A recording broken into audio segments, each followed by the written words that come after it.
Magandang hapon po. Naghain po ng reklamong kidnapping sa DOJ ang ZTE star witness na si Rodolfo June Lozada Jr. May flash report si Joseph Morong. Joseph?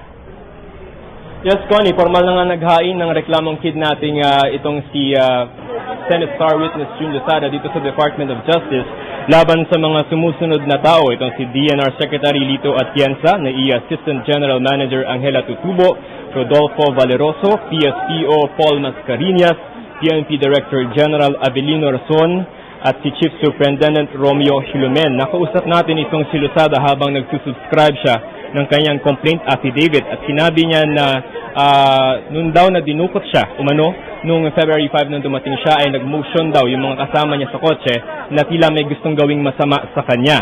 Sabi ni Lozada ay tila wala daw siyang balak buhayin ng mga dumukot sa kanya noong dumating siya. Mabuti na lamang daw at noong mga panahong yon ay hinanap na siya ng mga media men at kung hindi daw dahil dito ay baka napasama na daw siya. Connie, kahapon sa Court of Appeals ay ibinalik sa kanya yung nawawala niyang passport simula nung dumating siya sa Hong Kong at ayon sa kanyang abogadong si Attorney Edwin Lacerda, walang tatak ito ng kanyang pagdating sa Pilipinas at patunay daw ito na walang balak yung mga dumukot sa kanya na idaan siya sa regular na immigration process. Connie, yan muna ang pinakahuling balita mula rito sa Department of Justice. Maraming salamat, Joseph Morong, nag-uulat mula sa DOJ, kaugnay pa rin po sa paghain ni Lozada ng reklamong kidnapping. Ayon naman po sa palasyo, karapatan daw ni Lozada na maghain ng naturang reklamo kung nais niya.